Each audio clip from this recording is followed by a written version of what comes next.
अस्सलामुअलैकुम, आप देख रहे हैं ताज 92 न्यूज और मैं हूं आपकी मेजबान नाइला भट्टी।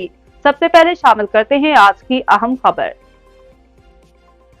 शामिल करेंगे टंडोला हियार से। तारिक हमीद अब्बासी की रिपोर्ट के मुताबिक नसरपुर के शहरी बढ़ती हुई वारदातों के खिलाफ सरापा एहतजाज।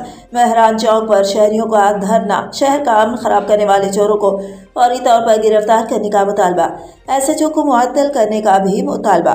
तफसीलात के मुताबिक नामालूम चोर नसरपुर के रिहायशी बाबू खोसो की मोटरसाइकिल को दिन दिहाड़े पिटियारी बस स्टॉप के मकाम से चोरी करके फरार हो गए, जबकि गुज़िश्ता रात वीकियो बानिया की दुकान से 50,000 नकदी और कीमती सामान भी दुकान का ताला तोड़कर चोरी करने के बाद फरार हो गए। शहरियों ने दिन दिहाड़े बाइक चोरों और दुकानों के ताले तोड़कर चोरी करने वाले अफराद के खिलाफ और पुलिस की अदम तवज्जो पर एहतजाज करते हुए मेहरान चौक पर धरना दे दिया, जबकि अडेरो लाल स्टॉप को बंद करके टायर नजर आतिश करके अपना एहतजाजी मुजाहरा रिकॉर्ड कराया। शहर में बढ़ी हुई चोरी और बदअमनी की वारदातों से ताजिर और आवाम परेशान।